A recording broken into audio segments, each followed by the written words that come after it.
पाट कर हमने सारी नदियां, जड़ें खोद दी पहाड़ों की, घायल कर दिया जंगल को, हस्ती मिटा दी पहाड़ों की। नमस्कार, राज की बात देख रहे हैं आप। आपके साथ मैं हूं राज ठाकुर। आज बात होगी उत्तराखंड के जोशीमठ संकट की। तमाम सवालों के जवाब आपको अगले आधे घंटे के दरमियान मिलेंगे। सबसे पहला सवाल, जोशीमठ में हो क्या रहा है। अगला सवाल जिसका जवाब ढूंढना बेहद जरूरी, वो ये कि जोशीमठ के धंसने के पीछे कारण क्या है। इतने सालों तक क्यों वैज्ञानिकों के सुझाव दरकिनार किए गए। सबसे अहम सवाल यह भी कि पहले आखिर क्यों सिस्टम सोता रहा, अब कैसे जोशीमठ बचेगा। और क्या हिमाचल में भी जोशीमठ जैसे हालात हो सकते हैं। ये वो तमाम सवाल है जिन पर चर्चा करना बेहद अहम हो जाता है।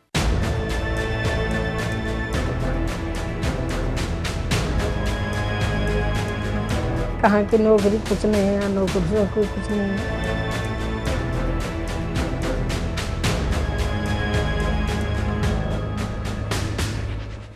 उत्तराखंड का जोशीमठ लगातार सुर्खियों में बना हुआ है। एक हफ्ते पहले तक जिसने जोशीमठ का नाम सुना वो भगवान बद्रीनाथ की पालकी को लेकर सुना था। इसके अलावा औली, जो कि एक हिल स्टेशन है, यहां पर हजारों सैलानी आते हैं। मगर इन दिनों यह शहर दहशत में सांस ले रहा है। आदि शंकराचार्य की तपस्थली जोशीमठ की भूमि लगातार धंस रही है। यहां मकान और होटल जमींदोज होने लगे हैं। राज की बात यह कि जोशीमठ का मसला अज्ञानता, उदासीनता और खराब नीतियों का एक ऐसा मेल जिसमें मुनाफे के लालच में पहाड़ों की नाजुक जमीन को चीर कर रख दिया। क्या है जोशीमठ का हाल, जानने के लिए देखिए हमारी ये स्पेशल रिपोर्ट। जोशीमठ में दरार, बचा लो सरकार, फटती जमीन, दरकते पहाड़, आफत भारी, जोशीमठ से पलायन जारी। विकास की कीमत झेल रहा हूं, मैं जोशीमठ बोल रहा हूं। आज हूं, दरक रहा हूं, कल के लिए ढोल रहा हूं। हाँ, मैं जोशीमठ बोल रहा हूं। हिमालय की जिंदगी काफी हद तक दो सीमाओं से परिभाषित की जा सकती है। एक तरफ कल्पनाओं से भी आगे जाकर मन हर लेने वाली मनमोहक सुंदरता, और दूसरी तरफ बड़ी सी बड़ी आशंका को पीछे छोड़ देने वाली भयंकर जानलेवा आपदा। मंदिरों का शहर जोशीमठ इन दिनों इस दूसरी वाली सीमा के कगार पर खड़ा दिख रहा है। जोशीमठ में जमीन तेजी से धंस रही है, जिसके चलते मकान, दुकान, होटल और फुटपाथ, यहां तक कि यहां का ऐतिहासिक रोप वे भी दरारों के दायरे में है। और ये दायरा हर गुजरते दिन के साथ चौड़ा होता जा रहा है। आदि गुरु शंकराचार्य की तपोभूमि जोशीमठ इन दिनों प्रकृति के खिलाफ विकास की कीमत चुका रहा है।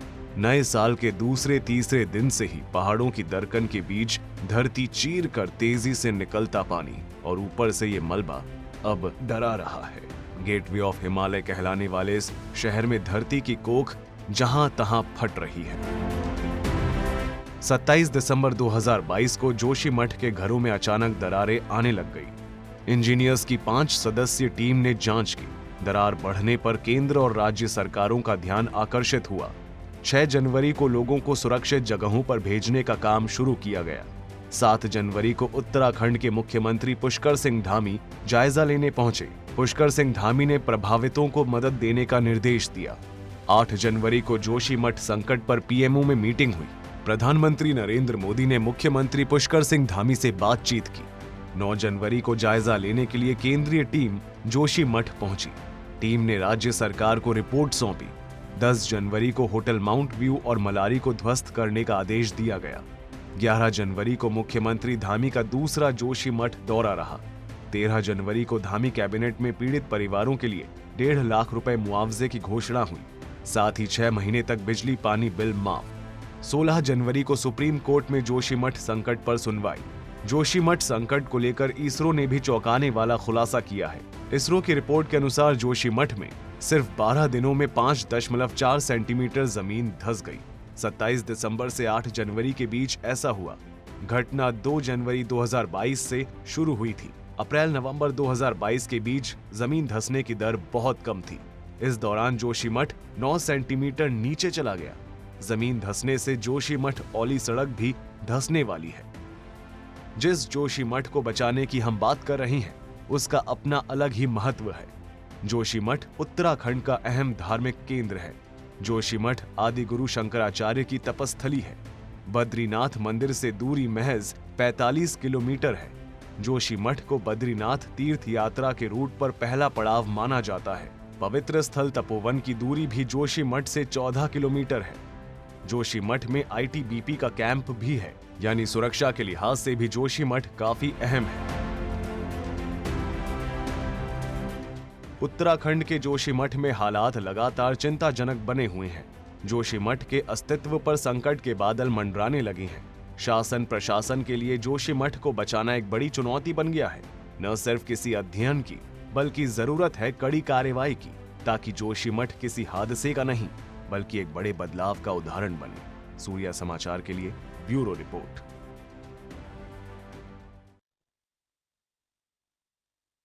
तो सवाल उठता है कि विकास के नाम पर हम जो विध्वंस कर रहे हैं, क्या ये त्रासदी वाकई उसी का परिणाम है? इन दिनों जोशीमठ शहर पूरी रात जग रहा है। यहां के घरों और सड़कों पर दरारें पड़ती जा रही है। लोगों के घर गिर रहे हैं।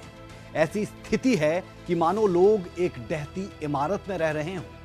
राज की बात यह कि विशेषज्ञों ने इस संभावित खतरे के बारे में बार-बार चेताया, लेकिन इन चेतावनियों पर कार्रवाई करने में सरकार विफल रही और इसी विफलता ने आज जोशीमठ को संकट के उस भंवर के सामने लाकर खड़ा कर दिया, जिसमें अब जोशीमठ पूरी तरह से फंस चुका है। आखिरकार जोशीमठ के धंसने के पीछे कारण क्या है, समझने के लिए देखिए हमारी अगली रिपोर्ट। जोशीमठ में दरकते पहाड़, कौन जिम्मेदार? कुदरत से खेलो फिर झेलो, क्या विकास ही बनेगा विनाश का कारण? उत्तराखंड के जोशीमठ में नए साल के दूसरे तीसरे दिन से ही धरती चीरकर मलबे सहित निकलता पानी और धंसती जमीन बिना भूकंप के बड़ी चेतावनी है। विकास और बेतरतीब बस्तियों को बनाने, बढ़ाने और संवारने का सिलसिला चेतावनियों के बाद भी क्यों नहीं रुका? उत्तराखंड पहले ही कई भयावह तबाही देख चुका है। भविष्य में जोशीमठ की क्या स्थिति होगी, कोई नहीं जानता। ये संरक्षित किए जाने वाले इलाकों में अंधाधुंध विकास के नाम पर प्राकृतिक संरचनाओं से छेड़छाड़ का ही नतीजा है। दुखद पहलू ये है कि क्या देश और क्या दुनिया सब के सब जानकर भी अनजान रहकर बदस्तूर प्रकृति को ही चुनौती देकर अपने विकास की गाथा लिखने में मशगूल रहते हैं। आज जोशीमठ में दरकते पहाड़ों के लिए किसे कसूरवार ठहराना चाहिए? आदि शंकराचार्य के बसाए जोशीमठ के इस हालत के लिए कौन जिम्मेदार है? एनटीपीसी का सुरंग वाला प्रोजेक्ट, अलकनंदा नदी का तेज बहाव, भूस्खलन के मलबे और ढलान पर शहर, सतह में चट्टानें कम और मिट्टी ज्यादा, कमजोर चट्टानों पर बसा है जोशीमठ। खराब ड्रेनेज सिस्टम से पानी का रिसाव, पानी रिसाव से कमजोर हो गई नींव, क्षमता से ज्यादा निर्माण कार्य, चेतावनी के बावजूद बड़े कंस्ट्रक्शन जारी रहे, शहर को बसाने में प्रॉपर टाउन प्लानिंग नहीं। कि जोशीमठ में 700 से भी अधिक मकानों में दरारें आ चुकी हैं और वो मकान गिरने की कगार पर पहुंच चुके हैं। ऐसा क्यों होता है? ऐसा इसलिए होता है कि जितने भी पहाड़ी प्रदेश हैं वहाँ पर पहाड़ों पर पत्थर होते हैं और पत्थरों के नीचे मिट्टी होती है। बारिश के कारण से या झरनों का जो पानी है वो पत्थरों के नीचे से लगातार रिसाव करता रहता है। इसी तरह बरसात का जो पानी है वो पत्थरों के नीचे से, पत्थरों के ऊपर से रिसकर जमीन में जाता रहता है और इस कारण से जमीन खोखली होती चली जाती है।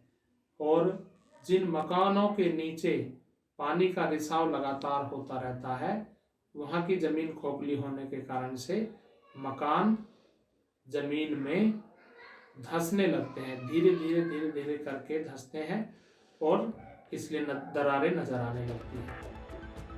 जोशीमठ आपदा के क्या कारण रहे होंगे, इसी की जांच पड़ताल के लिए गोविंद बल्लभ पंत राष्ट्रीय हिमालयी पर्यावरण एवं सतत विकास संस्थान की 14 सदस्यीय टीम भी जोशीमठ में डेरा डाला हुआ है। ये टीम इसके भौगोलिक, प्राकृतिक सहित आपदा के कई पहलुओं पर काम कर रही है। जोशीमठ में जो ये आज दरारें आ रही हैं, वहाँ के लोग जितनी परेशानी हो रही है, ऑब्वियसली एक बड़ा एक एक कठिन स्थिति है वहाँ के लोगों के लिए, क्योंकि प्राकृतिक आपदा है, पर इसके कई कारण हो सकते हैं। हमारे गोविंद वल्लभ पंत राष्ट्रीय हिमालय पर्यावरण संस्थान, जो हमारा मुख्यालय अल्मोड़ा में है, वहाँ की एक टीम हमने गठित करी है, जिसमें हमारे वरिष्ठ साइंटिस्ट हैं और काफ़ी मल्टीडिसिप्लिनरी अलग-अलग विषयों के हमारे वैज्ञानिक वहाँ पे जोशीमठ की साइट पर गए हुए हैं। और हमारे साथ जो Wadia institute of Himalayan geology है, वो हमारे साथ काम कर रहा है। वो जियोलॉजिकल एस्पेक्ट को देखेंगे और हमारे जो साइंटिस्ट हैं इकोलॉजिकल और एनवायरमेंटल एस्पेक्ट को उस पे स्टडी कर रहे हैं। तो इसलिए इस समय अभी हमें कहना, क्योंकि अभी हमारे साइंटिस्ट अभी ऑन स्पॉट वहाँ पर अवेलेबल हैं और वो काम कर रहे हैं। तो अभी मुझे नहीं लगता इतनी जल्दी कुछ कह पाना, जब तक हमारे पास आंकड़े ना आ जाएँ, साइंटिफिकली डाटा ना आ जाए, उस टाइम मेरे ख्याल से हम ज़्यादा बेहतर बता पाएँगे उसके क्या पारिस्थितिकी कारण रहे हैं और क्या उसके जियोलॉजिकल कारण रहे हैं। और पर इस पे हम जल्दी हम काम करेंगे और हम इस जो रिपोर्ट को उत्तराखंड सरकार और मंत्रालय को जल्दी ही प्रस्तुत करेंगे और आपके सामने असली आंकड़े आएँगे, किस तरह से ये क्या घटनाएँ किस कारण इसको घटित हो रही हैं। अब आप सोच रहे होंगे कि जोशीमठ में ये हालात अचानक पैदा हो गए, लेकिन ऐसा नहीं है। इस खतरे को लेकर सरकारों को दशकों पहले आगाह किया गया था, लेकिन इस पर ध्यान नहीं दिया गया। एक बार नहीं बल्कि बार बार चेतावनी जारी की गई, लेकिन सियासतदानों के कानों पर जूं तक नहीं रेंगी। 1939 में स्विस एक्सपर्ट ने जोशीमठ में तबाही की चेतावनी दी थी। प्रोफेसर अर्नोल्ड हेम और प्रोफेसर गैंसर ने चेतावनी दी थी। रिपोर्ट में लिखा था कि जोशीमठ लैंडस्लाइड के ढेर पर बसा है। 1976 में मिश्रा कमेटी ने कंस्ट्रक्शन पर चेतावनी दी थी। रिपोर्ट में साफ कहा गया था कि एरोटिक बोल्डर को ना तोड़े, कंस्ट्रक्शन और ब्लास्टिंग तो बिल्कुल ही ना हो। 2010 में करंट साइंस जर्नल में एक रिपोर्ट पब्लिश हुई थी। इस रिपोर्ट में लिखा गया था कि पहाड़ को खोखला किया जा रहा है। साथ ही रिपोर्ट में लिखा गया था कि प्रकृति के बनाए जल भंडार में छेद ठीक नहीं है। जोशीमठ पहाड़ के ढलान पर बसा है, ये जानते हुए भी इस संतुलन को चुनौती देने की कोशिश की गई, जिसे प्रकृति ने एक झटके में सहन सीमा से अधिक होने पर नकार दिया। जोशीमठ में दिनों दिन तेजी से दरकते मकान और खिसकते पहाड़ ने जता दिया है कि प्रकृति के संतुलन को बिगाड़ने के क्या नतीजे हो सकते हैं। सूर्या समाचार के लिए कुल्लू से अनिल कांत की रिपोर्ट।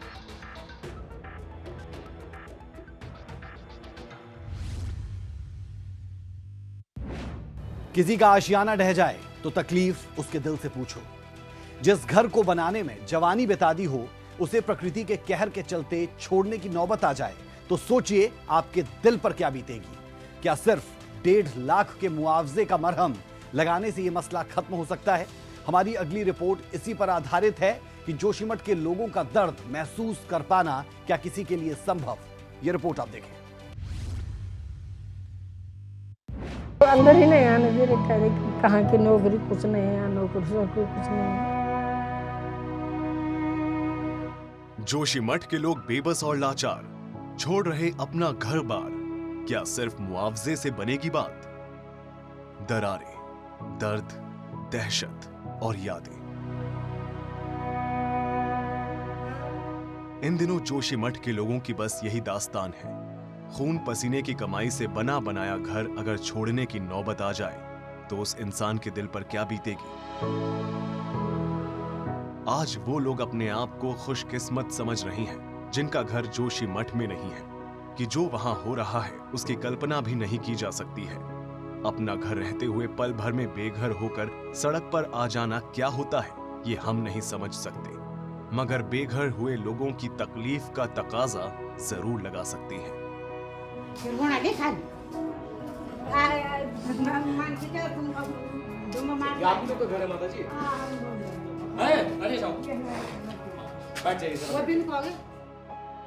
लोगों के घरों में चौड़ी दरारें आ गई हैं, जमीन में चीरा लग गया है, कहीं मंदिर गिर गया है तो कहीं जमीन में पानी आ गया है। किसी का घर झुक गया है, किसी का घर तिरछा हो गया है। वहां रहने वाले लोग अपनी दुनिया उजड़ते हुए देख रहे हैं।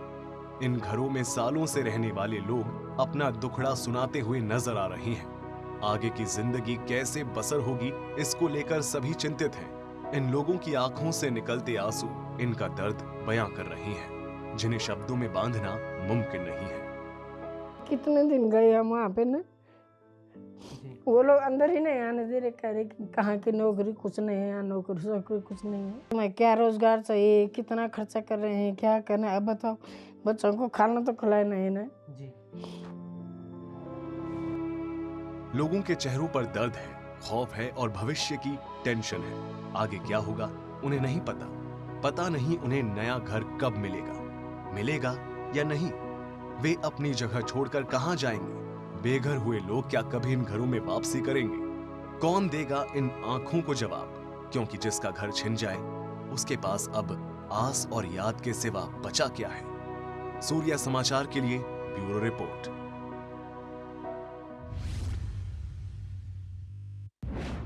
तो देखा आपने, यहां हर तरफ जोर जोर से रोती बिलखती महिलाएं दिखती है, जो सिर पकड़े अपने घरों को टूटते देखने को मजबूर है। जोशीमठ संकट पर 16 जनवरी को सुप्रीम कोर्ट में सुनवाई भी हुई। हालांकि सुप्रीम कोर्ट ने इस मसले पर सुनवाई करने से इनकार कर दिया। क्या कुछ हुआ सुप्रीम कोर्ट में सुनवाई के दौरान, याचिका में क्या कहा गया था, यह रिपोर्ट आप देखें।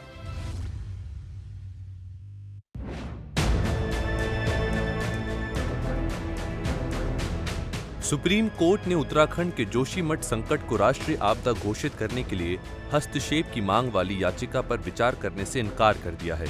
सुप्रीम कोर्ट ने याचिकाकर्ता से अपनी बात हाई कोर्ट में रखने के लिए कहा। इस याचिका में कहा गया कि ज्यादा औद्योगिकी के कारण भूख घसाव हो रहा है। प्रभावित लोगों को तत्काल मुआवजा मिलना चाहिए। मानव जीवन की कीमत पर विकास की जरूरत नहीं। ऐसा हो रहा है तो केंद्र और राज्य सरकार को तुरंत युद्ध स्तर पर इसे रोकना चाहिए।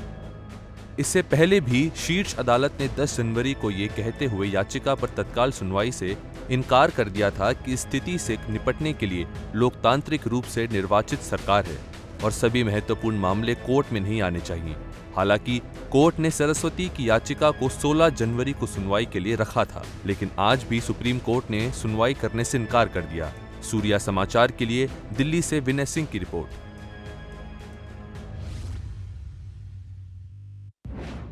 अब ये तो बात हो गई उत्तराखंड के जोशीमठ की, लेकिन अब बड़ा सवाल ये कि क्या हिमाचल में भी जोशीमठ जैसे हालात हो सकते हैं?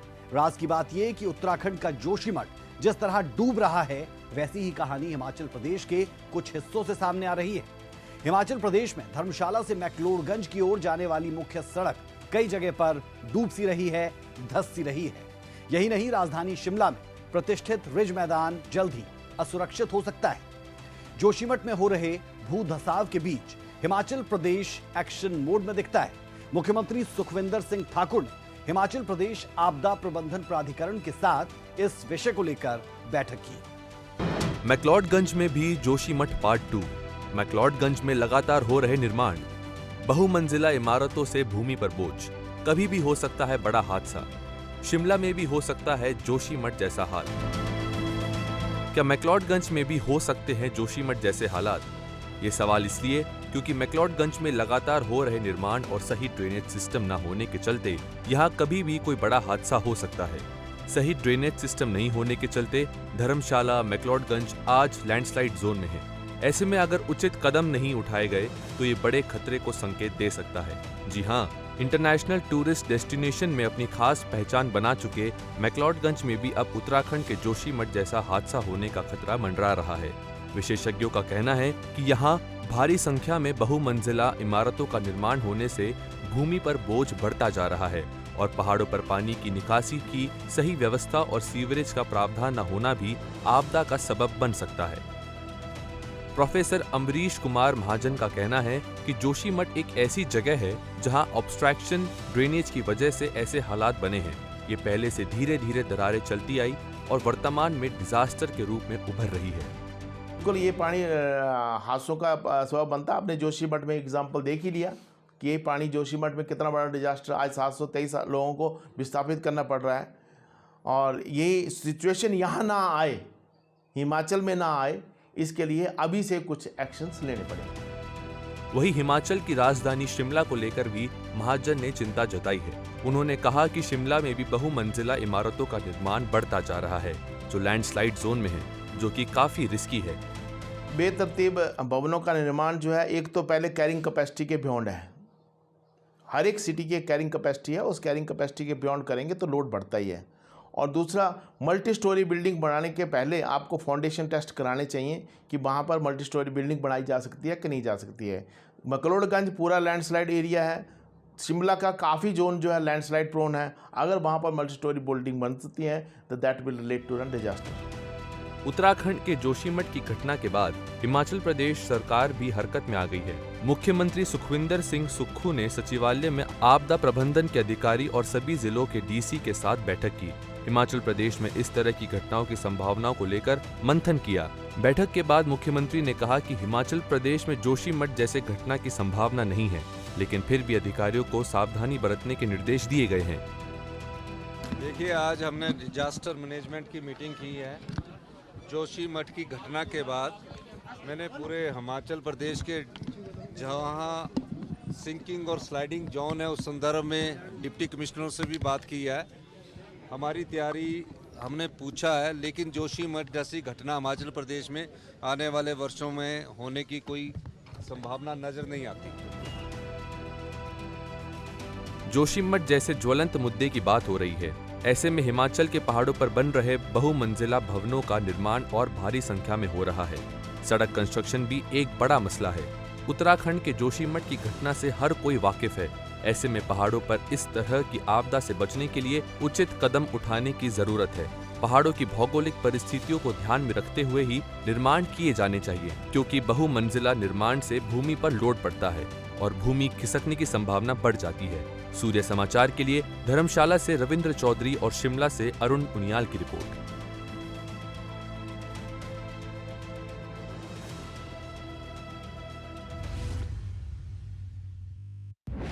तो सुना आपने, हिमाचल के मुख्यमंत्री ने हिमाचल में जोशीमठ जैसे खतरे के अंदेशे को नकार दिया है।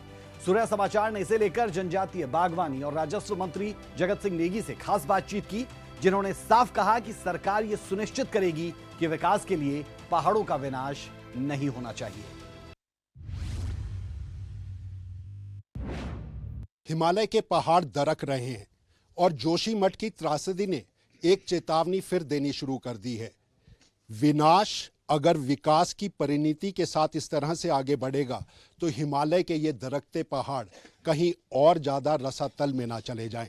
पूरे देश में आज इसको लेकर एक बहस है और इसी बहस में एक हमारे साथ ऐसे नेता हैं, एक ऐसे जनजातीय क्षेत्र के, जहां हिमाचल में किन्नौर को बचाने की मुहिम को लेकर जनता संघर्ष पर उतरी थी।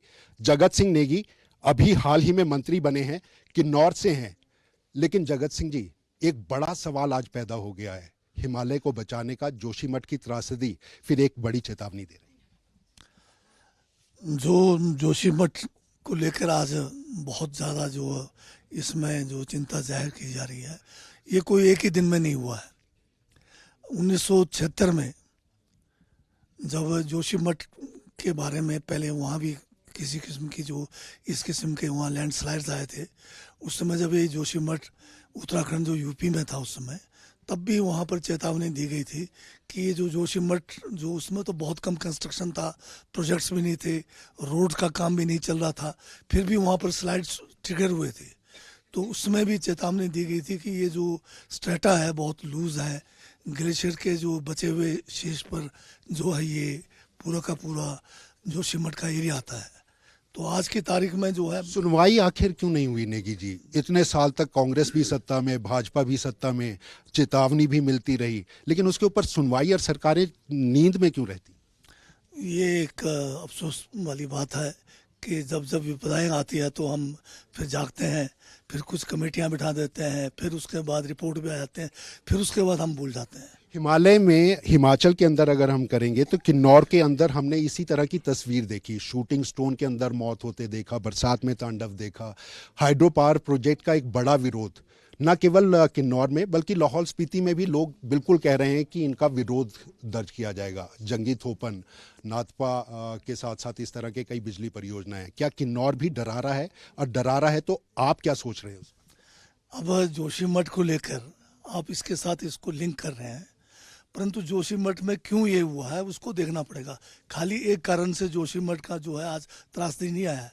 इसमें सड़क का जो वहाँ पर वाइडनिंग का काम हो रहा है, ठीक जोशीमठ के नीचे नदी के साथ साथ में जो वाइडनिंग का काम जो है वो भी बारूद के द्वारा हो रहा है, साइंटिफिक तरीके से नहीं हो रहा है। जंगी थोपन किन्नौर में आता हूँ आपसे, उसके नीचे से जो है टनल हुआ है वो भी एक कारण है। उसके ऊपर जो है कितने हजारों जो है वहाँ पर मकान बन गए, मतलब कई कारणों से जोशीमठ में आज जो है त्रासदी है। पर जहाँ आप कह रहे हैं कि जंगी ठोपन की बात आप चाहते हैं, करछम वांगतू की बात आप करना चाहते हैं, हर जगह का आपको स्टडी करना पड़ेगा और जनता तक सच्चाई आनी चाहिए। खाली ये नहीं होना चाहिए कि एक ही गांव में आप कहेंगे कि ये चीज़ ठीक नहीं है, वो चीज़ नहीं है। स्पेसिफिक होना चाहिए कि कहाँ पर किस प्रोजेक्ट से किसको नुकसान हुआ है। कई जगह पे बिल्कुल ठीक है कि प्रोजेक्टों के कारण नुकसान हुआ है, कई जगह पे लोग एनओसी दे के प्रोजेक्ट बनवा रहे हैं, वहाँ पर कोई नुकसान नहीं हुआ। परंतु एक यार्ड स्टिक से हम ये नहीं कह सकते कि इस पर्टिकुलर जो है काम से, तब तो हमें सड़कों का काम भी रोकना पड़ेगा, क्योंकि वाइडनिंग के कारण आज जोशीमठ में बहुत बड़ा नुकसान हुआ है। आज वाइडनिंग का काम हमारे किन्नौर में भी चला हुआ है, जिस कारण किन्नौर में बहुत सारे गाँव में आज जो है सड़कों के बनने से भी है, प्रोजेक्टों के कारण भी है। प्रोजेक्टों में सबसे जो इसके अंदर नुकसान जो हुआ है कि हम जो टनलिंग का काम जो करते हैं बारूद के द्वारा कर रहे हैं। अगर सही मतलब टेक्नोलॉजी से करते तो इतनी बड़ी मतलब नुकसान इसमें नहीं होना था। तो ये थे हमारे साथ जगत सिंह नेगी, ताजे मंत्री बने हैं सुखविंदर सिंह सरकार में, और हिमाचल के ऐसे जनजातीय इलाके किन्नौर से आते हैं जहां पहाड़ों को दरकने की एक तस्वीर है। हिमालय विकास प्राधिकरण इसका एक रास्ता हो सकता है और उस आवाज को उठाने की बात वो भी कर रहे हैं। लेकिन हिमालय के ये दरकते पहाड़ एक चेतावनी जरूर दे रहे हैं, जिस पे अगर सरकारें नहीं चेती तो हिमालय में विकास नहीं विनाश की तरफ हम आगे बढ़ेंगे। कैमरामैन सुभाष के साथ अरुण उनियाल, सूर्य समाचार, शिमला। तो क्यों ना विकास ऐसा हो जो पर्यावरण के अनुकूल हो, क्यों ना ऐसे प्रयास हो कि विकास हो विनाश नहीं, बल्कि विकास और विश्वास साथ साथ चले। अब देखने वाली बात यह होगी कि जोशीमठ संकट से सरकार कैसे निकलती है और हिमाचल में इस तरह की स्थिति पैदा ना हो उसके लिए हिमाचल सरकार क्या कदम उठाती है। यह तो आने वाला वक्त बता पाएगा। फिलहाल के लिए राज की बात में इतना ही। कल फिर मिलेंगे एक और खबर के साथ, जिसके हर पहलू की बारीकियों तक जाकर आपके सामने रखेंगे राज की बात। इजाजत दें, नमस्कार।